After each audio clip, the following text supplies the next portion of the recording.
PCB files దహనం కేసుపై పోలీసులు దర్యాప్తు వేగవంతం చేశారు. నిందితులు 10 గోను సంచుల్లో ఫైల్స్, హార్డ్ డిస్క్లు తెచ్చి దహనం చేసే ప్రయత్నం చేసినట్లు గుర్తించారు.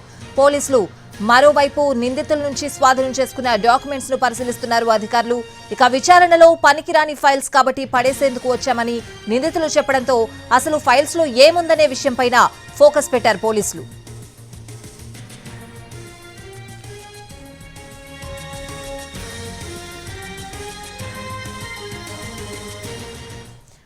పీసీబీ ఫైల్స్ దహనం కేసుపై పోలీసులు దర్యాప్తు వేగవంతం చేశారు. పూర్తి అప్డేట్స్ అడిగి తెలుసుకుందాం. విజయవాడ నుంచి మా ప్రతినిధి శ్రీకాంత్ లైవ్ లో ఉన్నారు. శ్రీకాంత్,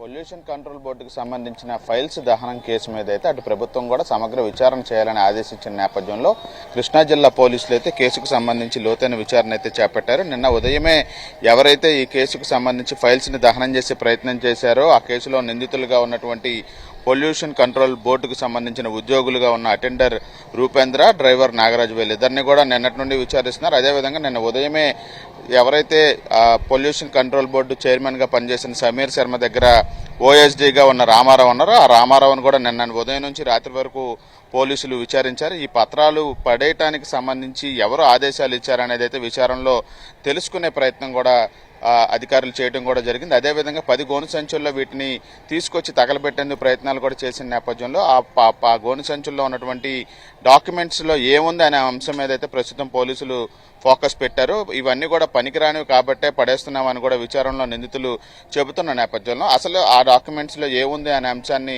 పూర్తిగా తెలుసుకొని ఒక నివేదికను అయితే సిద్ధం చేయబోతున్నారు. ఈ డాక్యుమెంట్స్ అన్నింటినీ కూడా ఇప్పటికే పెనమలూరు పోలీస్ స్టేషన్ నుంచి గన్నవరంలో ఉన్నటువంటి డీఎస్పీ కార్యాలయానికి కూడా తరలించారు. కొంతమంది అధికారుల బృందం అయితే ప్రస్తుతం అవి ఏ డాక్యుమెంట్స్, ఇంపార్టెంట్ విషయాలు అందులో ఏమన్నా ఉన్నాయా, లేకపోతే కేవలం పొల్యూషన్ కంట్రోల్ బోర్డు సమావేశాల్లో మీటింగ్కి సంబంధించిన ఎజెండా కానీ, మినిట్స్ బుక్ కానీ ఇతర అంశాలు ఉన్నాయా అనే విషయాలన్నిటి మీద కూడా ఆ డాక్యుమెంట్స్ని, హార్డ్ డిస్క్లను కూడా పరిశీలిస్తున్న పరిస్థితి అయితే ప్రస్తుతం మనకి తెలుస్తూ ఉంది. దీంతో పాటు ఓఎస్డీగా ఉన్నటువంటి రామారావును కూడా 2వ రోజు విచారణకి పిలిపించినట్టుగా తెలుస్తుంది. అయితే పెనమలూరు పోలీస్ స్టేషన్లో కాకుండా వేరే జిల్లా ఎస్పీ కార్యాలయంలో అతన్ని విచారిస్తున్నట్టుగా తెలుస్తుంది. ఇక ఎవరైతే ఈ పత్రాలను దహనం చేసేందుకు ప్రయత్నించారో ఇద్దరు నాగరాజు, రూపేంద్ర వీళ్ళిద్దరిని కూడా కలిపి విచారిస్తున్నట్టుగా అయితే మనకు తెలుస్తోంది. దీనికి సంబంధించి ఇప్పటికే 160 సెక్షన్ కింద కేసు నమోదు చేసినప్పటికీ కూడా అరెస్టులు అయితే ఇంకా చూపించలేదు. పూర్తి స్థాయిలో విచారణ జరిపిన తర్వాతే అరెస్టులు కూడా ఉండే అవకాశాలు ఉన్నట్టుగా తెలుస్తుంది. దీంతో పాటుగా